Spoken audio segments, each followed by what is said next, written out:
I'm trying. I tried it again. It says you are live. I'm checking on on the uh, the YouTube feed, and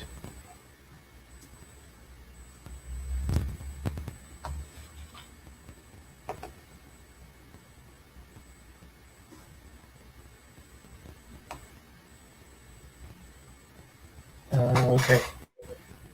Well, we're live, so let's go. Okay. Anyway, hello, Freelance Business Week. My name is Livio, coming to you from Miami, Florida. Very happy to be a moderator for today. Today we're going to talk about lions, tigers, and sales. And this talk is going to be done by Todd Keats, who is one of our natives here in South Florida. And just to let you know a little bit about the show, you can have the comments. You have the comments at the very bottom of the screen on freelancebusinessweek.com under the specific talk. So if you have any comments, any questions, feel free to add them there. But yeah, and without much further ado, I'm going to let our speaker introduce himself, talk, and get to the meat and potatoes of this talk. So thank you very much. Handing it over to you, Todd. Thanks, Livio. Appreciate it. Hey, everyone. Thanks for joining today. Today, I'm just going to walk you through what I call lions, tigers, and sales. My experience is vast, and it's run over decades. So I've been in sales marketing, and negotiating contracts for many decades. And I just want to share some of my wisdom. We're going to walk through various different aspects of it, especially of what I imagine a bunch of this group is listening are entrepreneurs, folks that are either individuals, have their own business, or whether it's a tech startup looking to become, a huge organization. But there are basic principles that apply no matter what you're doing, because it's just the nature of sales. So you can see a little bit about my background as just in terms of serial entrepreneur, started different companies, the CEO, consultant, networker, etc. I won't spend much time on this, but let's get to the meat of this. So the art of sales and negotiation, there are a lot of different things to consider. And you can see just some of them around the periphery here, everything from identifying prospects to qualifying your prospects, contacting your prospects. Then we get into more like active listening, how you're listening to your prospects, and the others down the right side, and much, much more. So it's a little strange doing this. I'm used to doing this in person, so bear with me. I'm not getting any feedback, so it's a little, can't see eyeballs. But something to consider is, what do you think of when someone mentions the term salesperson? And at this point, when I'm in person, I see people's eyes and they're thinking, oh my God, salesperson. So sales gets a bad rap, and we see here, there's typically, you might think of a car salesperson or the guy with the shiny teeth and saying this is the real deal. And these are just two very stereotypical images of salespeople. And often it's true, but there are a lot of good salespeople too. And we have to think about what are those good salespeople? How do they differentiate themselves from the rest? So I want you to think about this question, because this is really important. And I mentored many people over the years. And I always ask them, no matter what they're doing, no matter what job they're in, if they're in a big corporation or they're in a startup, they have their own little business, whatever it might be, I ask them to think about, how does it feel? How do you think of yourself as a salesperson? What does that feel like? Because that's really an important question and something to grasp. And the reason being is that all entrepreneurs are, and they must be, salespeople. And then you see the note at the bottom, we are all salespeople. It doesn't matter what role you're in, where you are. And this can be, and I always look at personal and professional life in some parallels because we're selling something. So if you're an engineer, you're selling your capabilities and your ideas. If you're a product manager, you're working on your product, you have to sell your capabilities and your work to your bosses and your boss's boss. So, and that's different than obviously if you have an actual product and you're going out there and you're selling that, whether it be software or whether it be, whether it be vitamins. It doesn't matter. You're selling something, and that's something to keep in mind. And it's something that have to get comfortable with. And how do you do that?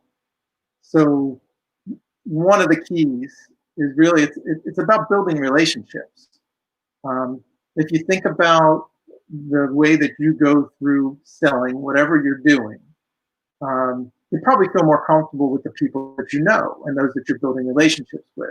So that makes building relationships even more important so that you're comfortable with it. But what this really means is you have to build relationships because people, yes, they'll buy something. They'll buy, if it's a commodity, they're just buying based upon, okay, what's the best price?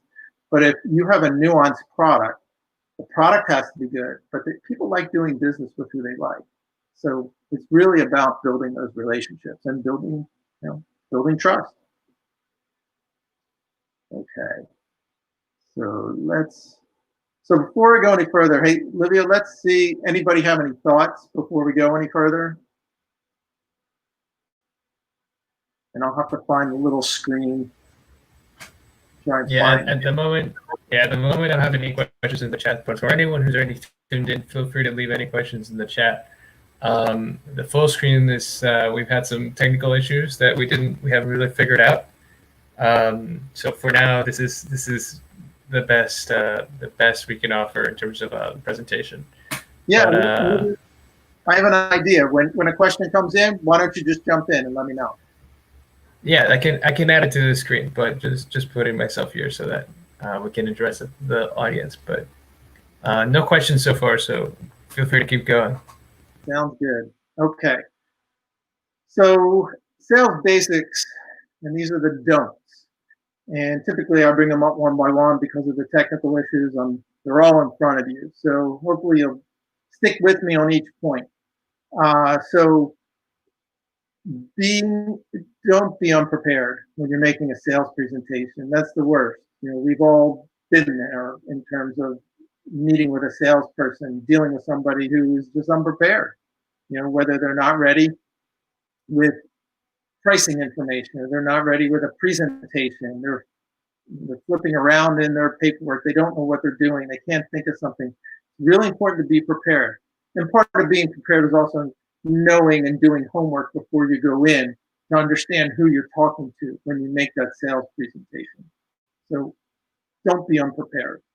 Don't look shabby. So I put here some really obvious ones. Don't go in with a dirty or wrinkled clothes or personal grooming. It's really important to look good. You gotta look like you want somebody's business, because we know when we're dealing with somebody that we want to deal with somebody who is presenting themselves well. Number 3, don't have poor or non-existent product knowledge. Sort of ties into number 1. Make sure you know your product. Really, really important. And just as important to understand the other products that you're competing with, because those are going to be critical points that you're going to have to be able to discern for the people that you want to purchase your product or your service. 4 seems pretty obvious. Don't have a bad attitude. But I know I've been in front of people who are trying to sell me, and they have a bad attitude. Everything's a hassle. Doesn't happen as much now. I think especially like the bigger organizations are better with that and better with training, but don't have a bad attitude. That doesn't take away from everybody can have a bad day, but you've got to try and put that bad day to the side. And then 5 is key. I can't tell you how many times this has happened and continues to happen. The follow up and then not do it. If you say you'll follow up with an email, you say you'll follow up with a proposal, whatever it might be, do it and do it expeditiously. Don't wait a week. Set a time, say you'll follow up, and just do it. Number 6, don't have unclear sales goals. Uh, you see a lot of people in sales, and this might be in disorganized entities that are smaller. Large organizations tend to be pretty clear in terms of the sales goals for their salespeople and their sales organizations.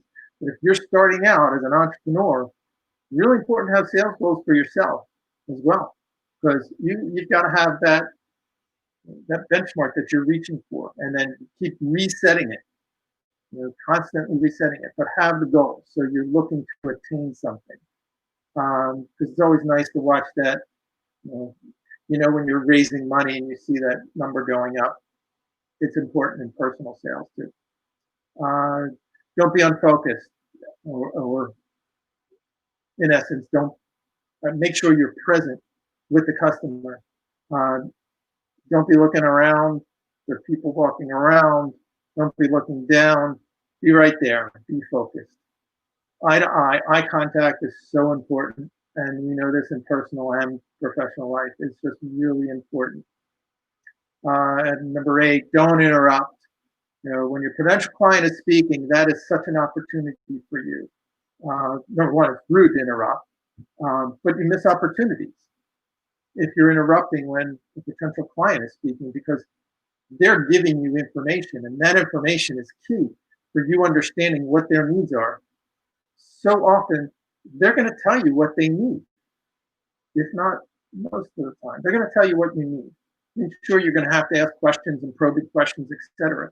But just listen, listen, listen, listen, and listen to one of the keys. And I say this to friends also: listen to understand, not listening to respond. Because if you're listening to respond, you're always getting ready to respond rather than understanding. There's a differentiation there. Number 9, don't be uncompelling and definite when it comes to making a recommendation to a customer.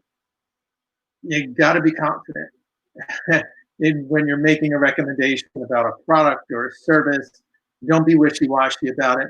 And that comes down to believing in what you're doing, believing in the recommendation that you're going to make. And then using poor communication skills, which is what I mentioned earlier. Make sure you have the eye contact. Don't mumble. One-word answers. You're immediately cutting off any connection and ability to build trust within that individual or group of folks that you're trying to sell to. And then don't listen to a question and directly answer. Then only add the story if necessary. That's a real key. A lot of people add stories when it's not needed. Like, if you have the sale, you have the sale. Don't keep going. Okay, so that was don'ts. Let's take a look at the do's. So number 1, and I love quotes. I've used them forever with sales teams and just overall organizations. When I ran my own company, I always, every day, there was a quote, because it got people thinking and it got people understanding, outside of their normal day. This one happens to be about sales, of course. Make a sale and you make a living, but you sell a relationship and you can make a fortune. And I always like looking at the group when I say this, and I ask around, what do you think that means? So obviously, I'm not getting that feedback right now, but basically, yeah, you can make a sale, you can make a lot of sales, and you're going to make a living. You can make a nice living. But when you're building that relationship, you're selling the relationship, basically. It's a relationship between you and your product, your service, your company, and that individual. You're building that relationship with that prospective buyer. That's why you can make a fortune, because relationships go a long way. Two, people buy when they're ready to buy and not when you need to sell. And I've run across this in the many trainings that I've done in sales over a long time. Trying to get people to understand that the buyers, they're on their schedule. And it's not when you need to sell. So if you're coming in the last week of a quarter and you need to sell something and the sales cycle is a lot longer than that and you're pressing them, that doesn't work, because this isn't about you. This is about them. This is about when they're ready to buy. Number 3, when you sell price is another good quote. When you sell price, you rent the business. When you sell value, you own it. So you think about that for a second. This is an important distinction. So when you're selling on price, you are just running the business. It's just a price. It becomes a commodity. You're just selling price. Okay, this is what this costs. That's it. You have to sell what the value of this is. Well, this is great. Look how easy this pen comes off. Look how easy it writes. Look how beautiful it looks. When you sell the value of it and how that's going to make their life easier than just on price, that's the key. You have to sell on the value of it. That's why they call things a value proposition. So number 4, ask questions. Understand your prospect. And this goes back to what I was saying earlier. They're going to tell you what you need to know in order to sell them. Ask questions and understand your prospect. I can't underscore that enough. It's so important. 5, you may have heard this one before. If 2 people want to do business together, they won't let the details get in the way. And that's generally true. There can be times when it's not, when 2 people want to do business together, but there's a boss who says, no, I know you want to do business together, but the CEO wants this and it won't get done. Or 2 people want to do business together, but there's some external issue. It could be price that's so different that they can't come together with it, and there are restraints on there. But generally, if 2 people want to work together, then they won't let details get in the way. Getting the sale is great, but keeping and repeating the business is key to success. That ties into some of these others that I had mentioned earlier. So that number 7, sell more every year, get better every year. And I often pause there and say, what do you think that means? A lot of people are going to say, well, yeah, sure, I'm selling more every year and I'm making more money every year, so I'm getting better every year. That isn't what this quote means. It means that if you're selling more every year, you're getting better. You're honing your skills. You're getting better at understanding what worked, what didn't work, how to integrate them, and your knowledge base just becomes so much more vast, and you're going to get better and better. Number 8, this is a key for anybody, and I think personally and professionally, just managing your time. And if you're a salesperson and you have a territory, managing that effectively. Time management. I know so many people who don't manage their time effectively. They may be really bright, they may be great salespeople, but when it comes down to managing their time, they're not good. They may have won and been able to get the best contract and been able to get an amazing sale when nobody else could get it, but they wasted time elsewhere, and so they'll go down in history as being, the one-hit wonder. They had a big hit single and that was it, but they weren't constantly hitting the singles. They're constantly getting the home runs. 9, and this is very important to understand. The close of the sale begins when the prospect agrees to see you. Keep that in mind. It is. If the prospect is agreeing to see you, that's when it's everything you do from that moment on is all a part of the sales process. Every communication you have, every document you send, everybody you bring in to try and sell this, whatever it is you're selling, that sales process begins there. So there's a lot of things to factor in. And then never give control. This is often leads to a conversation. Never give up control of the sales process. And what I mean by that is that you have something that you want to sell, and the person you're trying to sell to or the group that you're trying to sell to may go off on a tangent they may start talking about another product or something else they're working on. And it may be something you're interested in, but it doesn't have that moment in time. It may be future. It's don't give that control up. Make sure you're bringing them back around. So, you could say, that's wonderful. I'd love to talk with you about that. Hey, let's keep talking about this right now and we'll revisit that. So it's really, really important. Don't give up the control. And there are many other examples of that we could always talk about. So, Livio, any questions at this point, or should I keep rolling? So actually, we have several questions, a few questions in the chat. I'll give this first one. I'll show this first one on the screen, and it's Paula McDonald asking, "Can you speak further to selling the relationship, particularly when selling professional services? How can you differentiate yourself most effectively?" Okay, I see that. Can you speak further to selling? I see it there. Yep. Okay. Can you speak further to selling the relationship, particularly when selling professional services? How can you differentiate yourself most effectively? Well, good question. So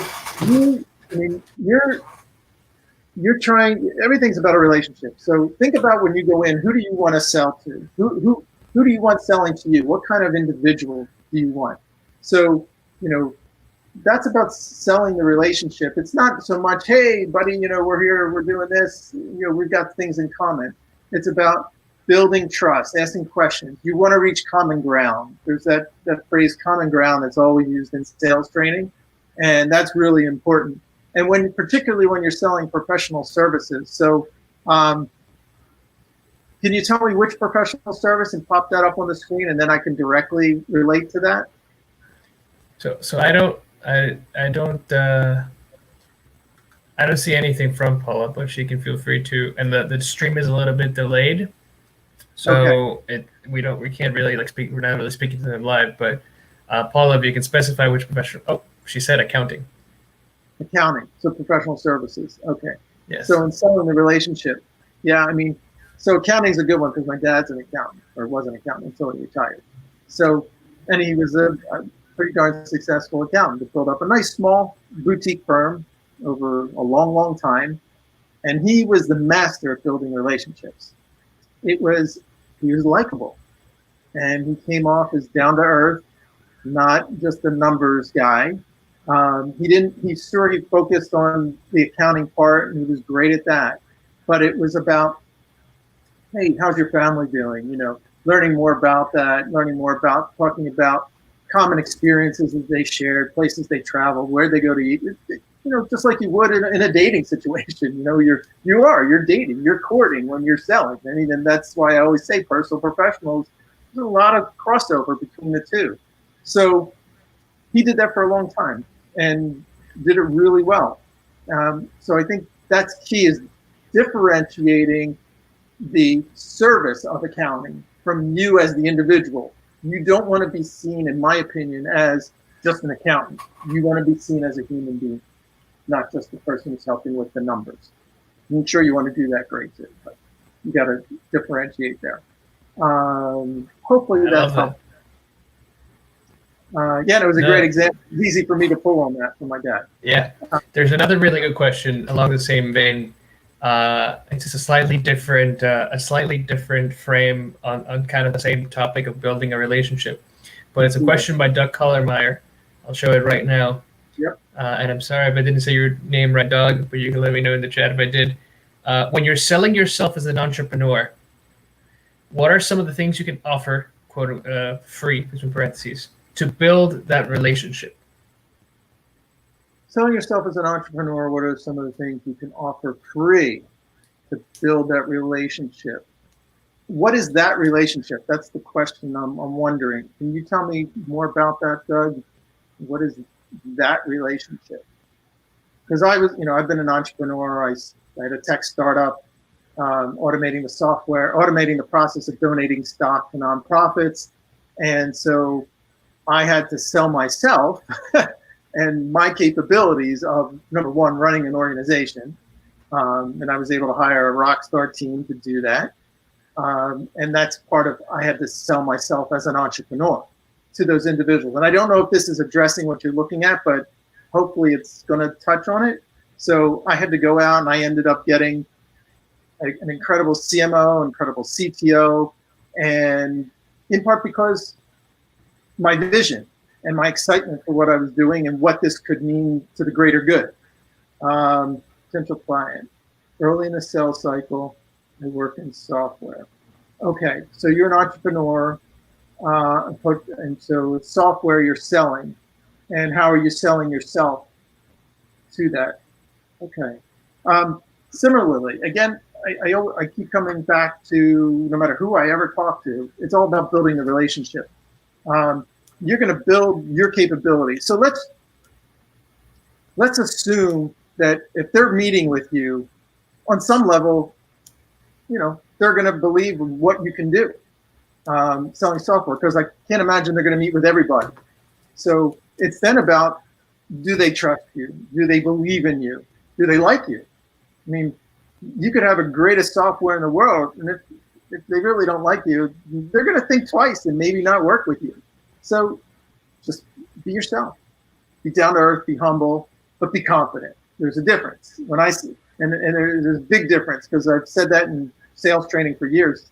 Like, wait, I say be humble and confident. Like, oh, wait, can you be humble and confident? You can. I think people get arrogance mixed up with confidence, and there is a difference. It's about just being confident in what you're saying, but in a humble way. And that's really a differentiator. And people know that. They feel it. Even if they can't verbalize it, they feel it, and they know it from you. So just back to your point, if you work in software, if you're building something out and you're trying to sell that to a potential client, yes, you want to go through all the features and benefits of what the software is to that client. But you also want to build that rapport with them, and why you're going to be there, what your commitment is to that, and what your commitment is to them once they buy it. So, and that's another key differentiator. I'm glad you asked that question, because it's also about helping them understand they're not just going to buy the software and then you're gone. It's helping them understand how you're partnering with them, especially as an entrepreneur, because you always need to do that, but especially as an entrepreneur. Hopefully that helps. And if you need more, just write a question. Okay. Yeah, if you have any more questions, please keep them coming in the chat. But in the meantime, I think we can continue with the presentation. So I'll give you the stream back, Todd. Okay. Sounds good. All right. All right. We're back.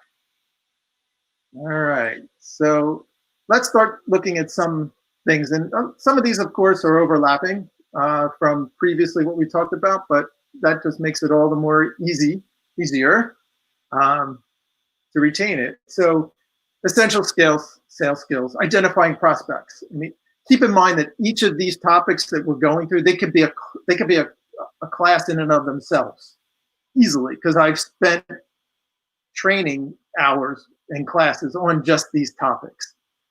So try not to get overwhelmed with it. But identifying prospects is really important, of course. So how do you do that? And it depends on what you're doing. So I'll use the accounting and the software, since those are the two that came up. But obviously, if you have identifying prospects as accounting, are you doing individual accounting? Are you doing corporate accounting? If you're doing corporate accounting, are you doing small, medium, large? So it's identifying those. Where do you want your niche to be? And I would suggest that in that example, in accounting, if you are starting up and you're doing accounting, pick the niche that you like, because you're going to be good at what you like and what you like working with.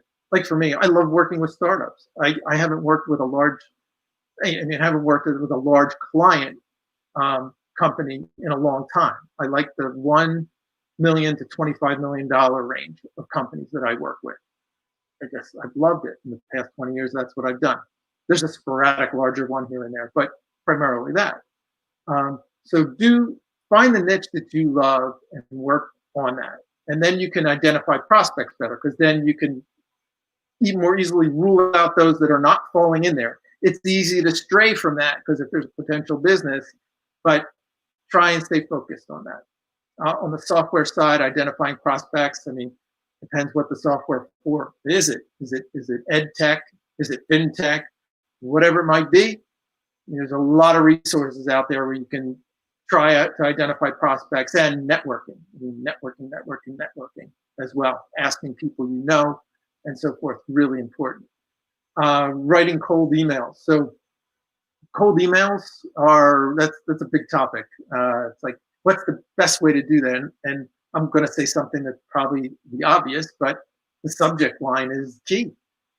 If you don't get that subject line down, and it doesn't compel them to open it, forget it. They're never going to get to the email. You're done. So it's about thinking through that subject line. And I go through this process as well. I just did it last week with a friend of mine, saying, hey, I got to write this one. Let me just run this by you, because you get in your head and you start thinking about it and you overthink a lot of times. But hopefully you have sounding boards to do that. So subject line, that's the first thing to keep in mind. And then of course you want the body of the email to be good too. But making cold calls. There are different schools of thought relative to cold calls these days. Are cold calls dead? Are they not dead? How do you do it? When I started out in the late 80s, early 90s, cold calls were it. I mean, we were trained on cold calls. We had training, and then ultimately I was training people on cold calls. It's an art, not a science, and it takes time. Again, it depends on your business and what you're doing. I'll just say this, and I won't spend much more time on cold calls at this point. If you're going to do cold calls, what I was always trained on and what I ultimately trained on was, you want to make those cold calls before the day starts or after the day ends. Definitely don't do them between 9 and 5. The percentages or the probabilities of you getting somebody, or getting somebody's attention especially, is going to be close to nil. Very, very difficult. But if you get them when they've just gotten in, and now I know things are different because now we have COVID and people aren't going into offices, so it is a little different, but still the same. I know in the morning I get up, and before I really get rocking and rolling, I'm more relaxed and I'm more receptive to a call. That's why you have to think about that. And then after, at the end of the workday, if I'm not too tired, maybe I'll take a call too. So I would say, number one, before the workday gets started, really, and then maybe at the end of the day. Networking, and that certainly has changed now in the age of COVID. I mean, I'm networking to a computer right now, and I can't see faces. So it's certainly different. So let's say pre-COVID and post-COVID, whenever that may be. So networking, just like how I met Livio. I met him at Venture Cafe, and here I am sitting and talking to you guys on a computer. But it's about networking. You network. That is key. That is up there at the top for good sales. So you have to decide where and how. What events do you go to? What makes most sense? And it's really being very fine about, and this ties into identifying prospects. Where are you going to be able to identify the most prospects? Is it a networking event that's just more of a community, or is it one that's specific to folks who are in finance? Is it specific to folks who, are in this ed tech, if you're selling educational software, whatever it might be? Essentially, of course, giving a sales demo. That's pretty obvious, I know. You need to be able to give a sales demo. You need to be able to sell your software, and you need to be able to sell your accounting capabilities. And sales demo for accounting capabilities is going to be a bit different. It won't necessarily be a presentation, and you can't show a demo, but depending upon the level of individual that you're going to talk with and what they're looking for, you can still put something together. And then drawing up a proposal. Again, it sounds basic, but proposals are really important, because just like I mentioned earlier, you start the sales process when they agree to see you. The proposal is really important, because how you are putting a proposal together is going to say even more about you. And the sale's not done yet. You're just putting a proposal together. So it's really important, number one, that proposal is solid, and solid from a grammar standpoint, solid from a content standpoint. It's touching on every point that you discussed and that you agreed to put in there. It's got to be solid, because if they see that and those things aren't in there, their confidence in you is, you know, going to be tested. And then closing the deal. This is obviously one of the biggest, toughest things for anybody in sales. And there are a lot of nuances that go to closing a sale process. One of the questions that I always like to ask, it's often the final question to close a deal. It's going along and you think you have all the information and they're not saying anything else. And you've got a feeling, okay, maybe we're there. But the important question to ask now is just simply, is there anything else that you need to know before we can move forward with the sale? Sorry, let me just turn this off. Okay. And so I'll repeat that. Sorry, because that interrupted. Again, just asking your potential client, is there anything else that you need to know before we move forward with the sale? Because you're giving them an open-ended no. And if they say, well, no, nothing, and then that's great. You move to the close. And you said, that's great. Then how about if I'll move forward? I'll get together the information, the proposal, we'll put it together, and we can move forward. It sounds simple, I know. But in reality, there's a lot of nuances to it. But that is key. So please keep that in mind. And then onboarding the clients after the close. You want to onboard them and make sure that all those things are lined up. You can close the deal. If you're not ready to onboard them, you're going to lose trust that you weren't ready for them. And you had worked so hard to get to that point where you were able to close that deal. You got to be ready to onboard them. And then you obviously want to continue to be a customer service advocate throughout the relationship. Okay. Livio, anything else before I move forward? No, so far. Oops, hold on. There we go. No, so far, no more questions. We just have a comment from Sienna saying, you can't see us, but we're here listening. Thank you for sharing. And I can definitely empathize with you about having a live audience versus having an online audience. It was a very difficult adjustment, even for me, who was already accustomed to being on the internet all the time. So I definitely feel you on there, and I'm pretty sure a lot of other presenters do as well. Yeah. But I think we're good to continue. Okay, great. All right, so let's go to the next screen. So just some more stuff. I call it the warm and fuzzies. What's the customer experience? We all like to have a warm and fuzzy customer experience. Who doesn't? You know, not a mushy one where you don't believe them, but just a warm and fuzzy. Like, wow, this person's really looking out after me. And it's in part because they empathize with you. They understand. They've asked all the questions. They've listened to you. They get it. They're able to help you buy into what they're doing. You're bought in, and you feel warm and fuzzy. You're there. What more could you ask for? And then communication. Again, building trust, building relationships. Communication. We could have a whole separate discussion when we could have a discussion about communication and what that means, because communication is a word that's often overused. It's said, but there needs to be an understanding of what communication means. So often you'll find people say, yeah, I'm a good communicator. Well, what does that mean? I'm a good communicator. How do you define that?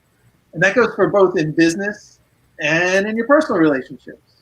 For anybody who has a significant other, what one may think is good communication and the other one might not think is good communication. So it's understanding what that means. What is the good communication? And I bring it down to the three things at the bottom, which you may have already read, which is be authentic, be honest, and be relatable. that should be the underpinnings of the way that you communicate. Not necessarily, of course, the content, but those are the sort of the premise behind it. And then we have the tactical. So understanding your products and your market. Um, I don't have the interaction here to quickly get back to say, does anybody know what WIFM is? And so in a sales pitch, when you're pitching, whatever it is, accounting, software, whatever, vitamins, whatever it might be, WIFM, you have to think about that's what they're thinking on the other side of the table or next to you, wherever they're sitting, or other side of the screen. It is, what's in it for me? So with them, because that's what you're thinking. That's what you think when you're sitting there buying something. Well, what's in it for me? How does this make me better? How is my job going to get easier using your software? How am I going to feel more comfortable with you providing, accounting? How do I know that that's going to be good? How's that going to make my bottom line better? Or how am I going to not pay as much taxes? Whatever it might be. The sales process. Going back to prospect qualification, we talked about that a little bit. Another important key component of this is how are you tracking the prospects? So you're going through that sales process, but it's also, you need to have a tracking process, which is this, a CRM system, whatever it may be. I mean, even if you're just using an Excel spreadsheet, have a system down, because if you're really rolling and you've got prospects, have either, whether it's as basic as Excel, even if you want to use Word, I don't suggest that, but use something you can move data around. Or if you're using HubSpot or whatever it might be, or Salesforce, and I've used all of those. Put in your prospects, put in your notes, when you last spoke with them, when you next spoke with them, what was the content of it, what's expected next. Just build out your columns, so to speak, whether it's Excel or anywhere else. Build out all the necessary columns. Assign, if you're selling software to thousands, and assign probabilities of closing. What's the probability of closing this particular account? And you can do that no matter what you're selling. So that's a whole class in and of itself, and more. That's an ongoing process. And then overcoming objections, which we talked about earlier, to a bit relative to common ground. That's the tactic. It's about overcoming objections, and typically you're going to have objections. And it's about reaching the common ground. I always try to emphasize to the people that I train is try not to look like a deer in headlights, number one, because they're going to be objections. And don't take it personally. It's hard to, especially if it's something, it's your baby, if it's your software you're developing or your accounting that you believe in and you're really good. You have to consider that the person on the other end, or consider that you're the expert.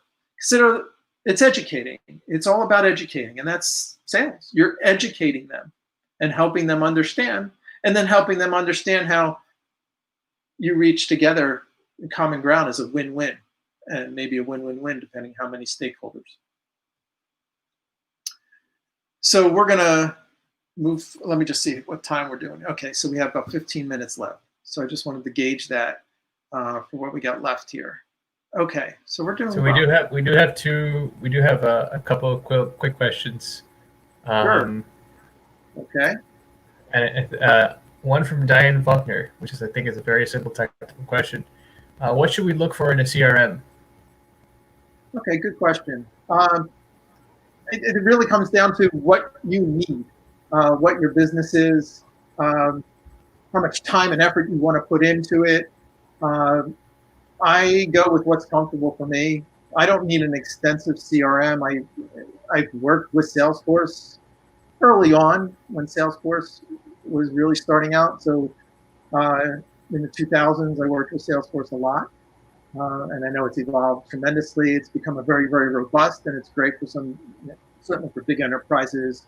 I don't know so much for smaller enterprises at this point. I know they have a big nonprofit component to it because I've been involved in that in the teens in the 2010s. Right now, I use HubSpot. It's easy, it's simple, it works for me, it's basic, and it really comes down to what do you need? How much data do you need to track? What do you need to keep track of? What kind of reminders do you need? What's the functionality of it? It's really personal. I would suggest just to get more comfortable with that and see what would work for you. I know it's hard because there's so many different avenues you can go. Go find a review a place where you can read reviews that you would trust, like a CNET or something of the sort. And they usually break it down, and they'll break down this is good for small enterprises, good for large enterprises, and so forth.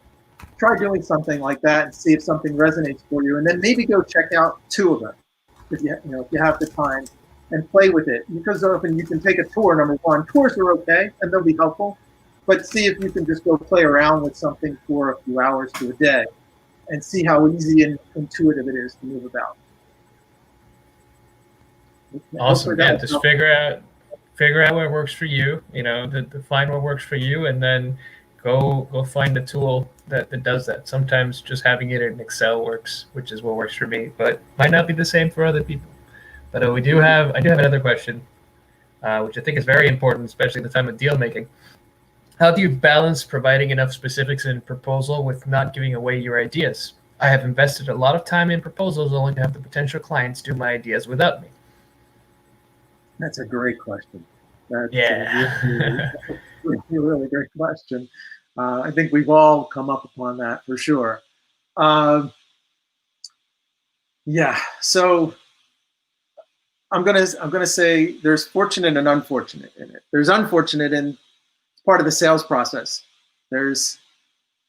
You've got to put information out there to get business. Now, in terms of the ideas, and I've been told this a lot, especially as a CEO of a startup tech company, because admittedly, when I was paranoid, and it's like, wait a second, we can't talk about this. You got to sign an NDA. You got to sign an NDA. You got to sign an NDA. And they kept telling me over and over again, and I knew it was unique, and it was unique, and we ended up getting a patent on it because it was unique. But I get it, and you have to trust your instincts of terms of what do you need to share in a proposal to get the business. And that's just, your business. What is it? If there is, and assess what is truly unique. Is it, because I remember certain things in 2012, 2013, when I founded this company and was working through it, there were things that I just was thinking, these are really unique. To me, they were unique, and they were kind of unique, but it wasn't like something that somebody else hadn't thought about or couldn't think about. So you have to figure out where is that fine line in terms of, okay, how unique is this and what happens? And also assess what damage could be done. And that's important too. If I share a certain piece of information, what damage can be done? What are they going to do with it? People would often say to me, come on, the people aren't going to go and start what you're doing even if you give them this information. They're going to change their whole lives and do that. I had a hard time with that at first. It was my baby. And it ultimately, nobody did go out and do that. They ended up doing different pieces of it, but not necessarily because I shared it, just because the market, people knew what they could do and not. But it does come back to figuring out, what do I share and what do I don't share? And I know that's not a clear cut, because it really comes down to what you feel comfortable with and what you feel you need to do. What I would suggest is finding somebody that you trust to run a proposal by, to say, you know what? I think this is great. I think you can send it as is, or maybe, you know what? You might want to peel back this little bit here. Would that be enough to potentially get you the business? You could also do it in step process. So you're putting out a proposal, maybe rather than just, and I don't know what your process is, but maybe rather than just getting to a big proposal, you're building a relationship. Hopefully you're building trust and comfortable that they're not just going to take it and do whatever with it. But maybe go through the whole process of doing mini steps. So maybe just carving out a piece of the proposal after step one, something you're comfortable sharing that you've already talked about, and having them say, yes, this is great, this is where we're going, signing off on it. So then you're just building the proposal step by step. And when you get to the final point, maybe it's less daunting to you, and maybe there isn't going to be any surprise. Hopefully that helps. Okay. All right, that was awesome, Todd. We do have a very close hard stop at 55. So, and we really got into his questions. So if you can just sort of wrap it up so that we can prepare for the next presenter. Yeah, I'm going to just flip them forward right here. So I'm going to blow through these. Okay. Keys to negotiating success. Attitude. Take your time. If anybody ever wants to rush you through a negotiation process, should never be a rush. They shouldn't rush you through it, and you shouldn't allow yourself to be rushed. Get professional help. And I don't mean counseling, although you may want that at sometimes. An attorney. Have an attorney look through things. Don't try and do that on your own. Always start with a term sheet, and that's sort of the step process, part of the step process I was talking about just a minute ago. A term sheet. Make sure you're talking about the same terms before you even start giving them all that other information. Because if you're not on the same level of the term sheet, you've just given them the terms, you've given them everything else. And if you're not on the same terms, move on. One step at a time. Try tackling some of the easy aspects first to gain momentum in the process. Do the math. Understand what you stand to gain in it. You need to understand that when you're negotiating. Otherwise, you can't do it successfully. Don't hesitate to pick up the phone. If you get to a point where the back and forth, just pick up the phone, make a phone call. Things get lost in translation easily.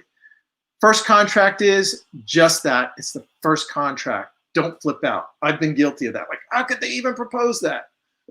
Don't flip out. It's just the first side, and you go back and forth. And I just finished off an agreement that took 2.5 months. We went back and forth, and I flipped out the first time they came back. I took it personally. I didn't let them know, but I was able to step back, and I ended up getting pretty much what I wanted out of it, and it was a good compromise. Consider finding someone to play bad cop in the process. If you can do that, that's great, because then you can come off, obviously, as the good cop. And then be reasonable. You got to understand what reasonable is before you negotiate, and always understand what is your end game. Really important to understand where the line is, where you have to draw that line. So I flew through that. So I think we got through it, Livio. Awesome. Do you have, I think this is awesome, and I think it's honestly a great handbook for a sales process. And, I think that a lot of people kind of have to go figure out their own process and just do some sales and then figure out what works and what doesn't for them. It's different for everybody. Definitely. And anybody, feel free to connect with me via email, on LinkedIn, give me a shout, give me a call, whatever. If you have any other questions, happy to answer them. Awesome. Do we have so that's your email over there in the stream? Yep. Yeah, Todd at Vizio. .com. So anyone in the chat, in the viewers, if you have any questions for Todd around sales, around being your own, running your business, and just general sales strategy, he's the man with a plan. So be sure to write down his email. If you have any questions, shoot him a message. Right now, we're going to be setting up for our next speaker. But if you'd like to talk, if you like the content, if you liked everything, please feel free to give it an upvote in the schedule right next to the stream. And yeah, thank you all for making it to Freelance Business Week, and thank you, Todd, for this wonderful presentation. Appreciate it. Thanks, everybody. Appreciate you being here. Anyway, have a great day, y'all, and we're ending broadcast. And thank you all for coming. Okay. Bye-bye.